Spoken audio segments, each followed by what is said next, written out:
ఓరుగల్లుకు వందనం, ఓరుగల్లుకు వందనం. గ్రామ గ్రామం నుంచి ఈ సంగ్రామ సదస్సుకు తరలి వచ్చిన ప్రతి రైతన్నకు నా ధన్యవాదం.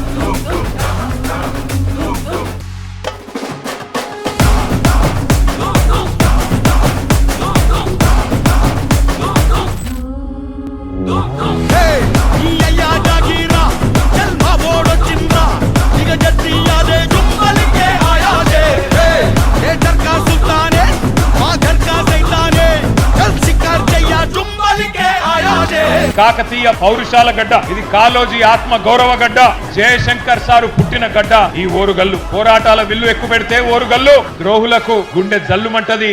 అది మనం తెలంగాణ ఉద్యమంలోనే చూసిన విషయం కూడా నేను గుర్తు చేస్తా ఉన్నా.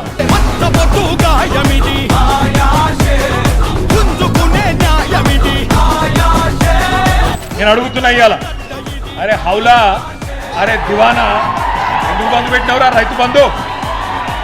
నీ అయ్య సొమ్మ, నీ అబ్బా సొత్తా? మీరు సమాధానం చెప్పాలి. ఇవాళ 3 సార్లు రైతు బంధు కొట్టిన దివానాగాడు ఎవడు? ఎవడతలేదు తమ్మి. రైతు బీమాను పొందబెట్టిన హౌలాగాడు ఎవడు? 2 లక్షల రుణమాఫీ చేయని దివానాగాడు ఎవడు? 500 బోనస్ ఎగ్గొట్టిన ధోకెబాజ్గాడు ఎవడు? పంటలు కొనుగోలు చేయని బట్టెబాజ్గాడు ఎవడు? పక్కన కేసులు పెడతాడా?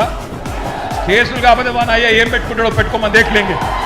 పెద్దలు కేసీఆర్ గారి తరఫున మీకు మా ప్రార్థన, దయచేసి ఆత్మహత్యలు వద్దు, గుండె ధైర్యం కోల్పోవద్దు, ధైర్యంగా ఉండండి.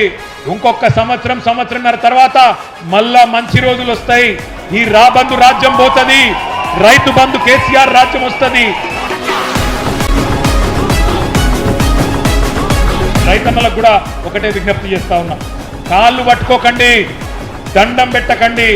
కాళ్ళు వట్టుడు బంద్ చేసి కాలర్ వట్టుడు నేర్వండి. కాంగ్రెస్ వల్ల కాలర్ పట్టుకోండి, దండం పెట్టుడు కాదు, కాంగ్రెస్ కు పిండం పెట్టండి. అట్లయితేనే మళ్ళీ రైతులకు మంచి రోజులు వస్తాయి. జై తెలంగాణ, జై కేసీఆర్, జై కిసాన్, జై తెలంగాణ.